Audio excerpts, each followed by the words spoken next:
Talon, du nom de l'homme d'affaires béninois accusé d'avoir voulu faire empoisonner le président Boni Yayi. On y revient ce matin. Hier, à la même heure, vous avez pu entendre ici le fugitif. Depuis une semaine, Patrice Talon est sous le coup d'un mandat d'arrêt international, mais il clame son innocence.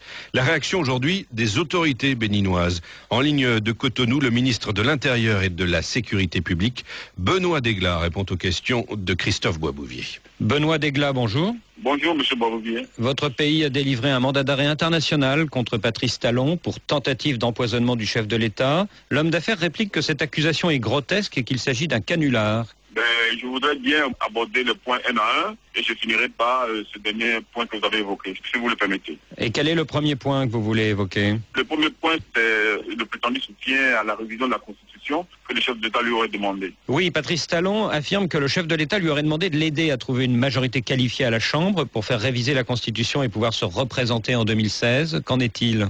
C'est archi faux. Je voudrais simplement rappeler que déjà en 2007, au lendemain de son élection, le président a mis en place une équipe de hauts juristes, comprenant le professeur Olo, maître Dossou et autres. Et à leur installation, le président a martelé les points qui ne sont pas touchés, à savoir le nombre de mandats et la limitation de l'âge. Le comité ad hoc devrait donc s'occuper essentiellement de la constitutionnalisation de la Cour des comptes pour une meilleure gouvernance. La position du chef de l'État par rapport à la révision de la Constitution a été maintes fois confirmée et à son investiture en 2011, il a même répété cela devant plusieurs chefs d'État que c'était son dernier mandat et qu'il ne se représentait plus. Donc, il n'est pas question pour le chef de l'État de se présenter à un troisième mandat parce que la Constitution l'en empêche. Donc, vous convenez avec moi qu'il s'agit d'un montage grotesque que de vouloir prêter d'autres intentions au chef de l'État. Mais sur le fond, est-ce que les deux hommes n'ont pas été amis et pourquoi sont-ils brouillés?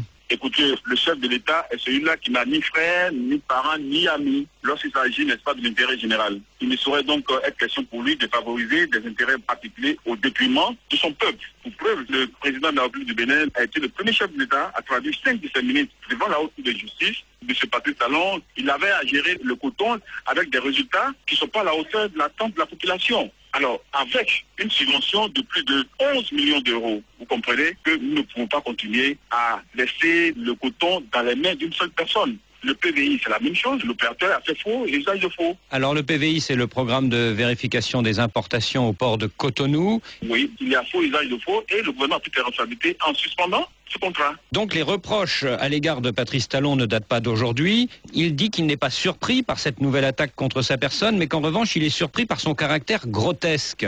Alors, ce dossier d'assassinat, il est pendant devant la justice. Et au vu, n'est-ce pas, de ce que les trois prévenus ont avoué avec force détail, M. Talon est bel et bien le commanditaire de l'opération. Parce que comment est-ce qu'on peut comprendre que ces trois personnes aient pu être manipulées par le chef de l'État pour jouer un tel rôle? M. Moundiaïdou, l'ancien ministre du Commerce, le bras droit de M. Patrice Talon, M. Cissé est le médecin principal du président de la République et commandant militaire de son État. Quant à la troisième personne, la propre nièce du chef de l'État, qui l'a manipulé sur tous les plans. Au lieu de nier l'évidence, je voudrais lui demander de faire confiance à la justice de son pays et qu'il vienne apporter sa part de vérité et qu'il dise pourquoi lui et ses compères ont reçu en privé la nièce du président de la République aux États-Unis et en Belgique. Pourquoi est-ce qu'ils suivent depuis plusieurs semaines les voyages du chef d'État à l'étranger? Nous sommes dans un état de droit où notre justice est indépendante. Pour preuve, je ne sais même pas qui est le juge qui a délivré le mandat d'arrêt, encore moins le président de la République. Alors parler de canular est une insulte à la conscience des Béninois. Mieux, les trois personnes ont donné des informations suffisamment graves sur différents schémas de déstabilisation de notre pays, à savoir par exemple faire exploser l'avion du chef de l'État par des drones,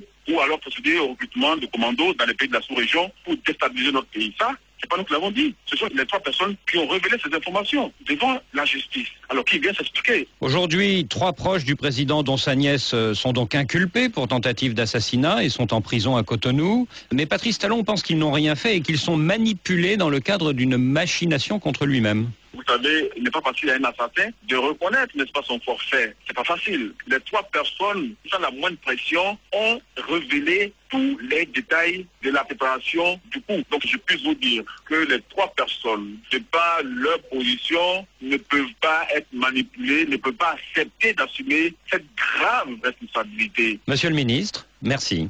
Voilà, c'était en ligne de Cotonou le ministre de l'Intérieur et de la Sécurité publique.